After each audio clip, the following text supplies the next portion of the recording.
Pada zaman dahulu, ada seorang gembala biri-biri.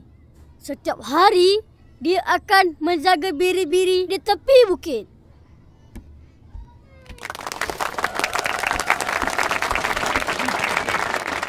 Makan roti sapu kaya. Itulah anak saya. Oh, cantik.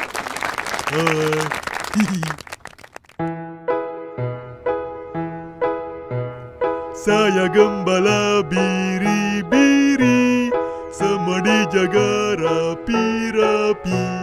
Sudah dibawa makan mari, boleh berehat senang hati.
Ijat.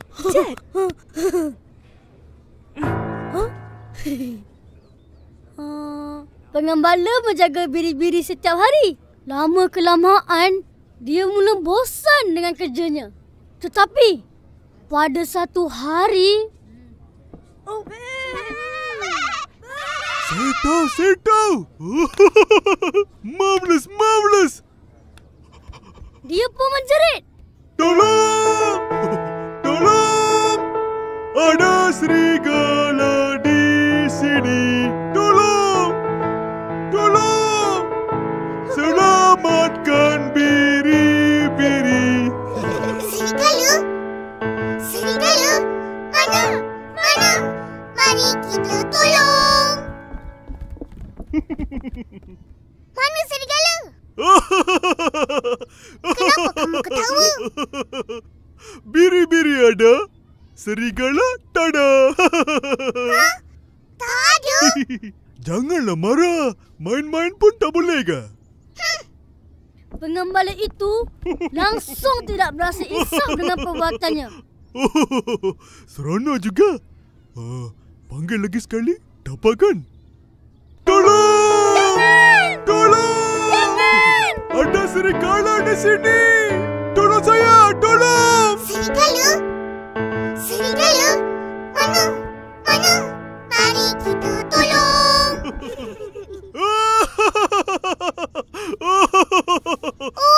Kamu tipu lagi? Saya main-main saja.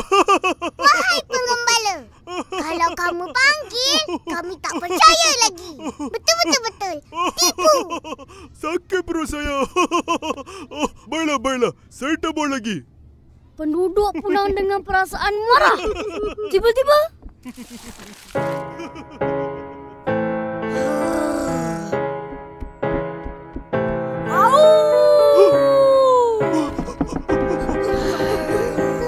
Akulah serigala yang lapar. Aku mahu biri-biri.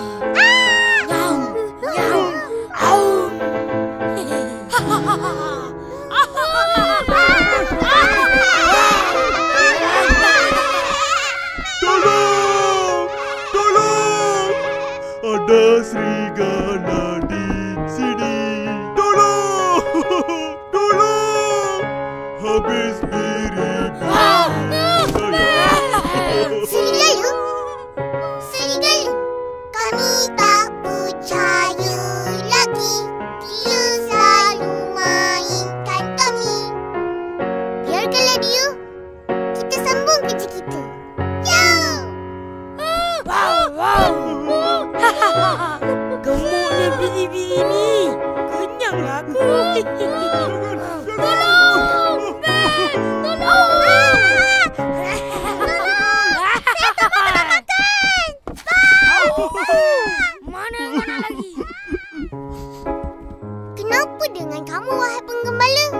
biri-biri saya dah hilang, habis dimakan serigala.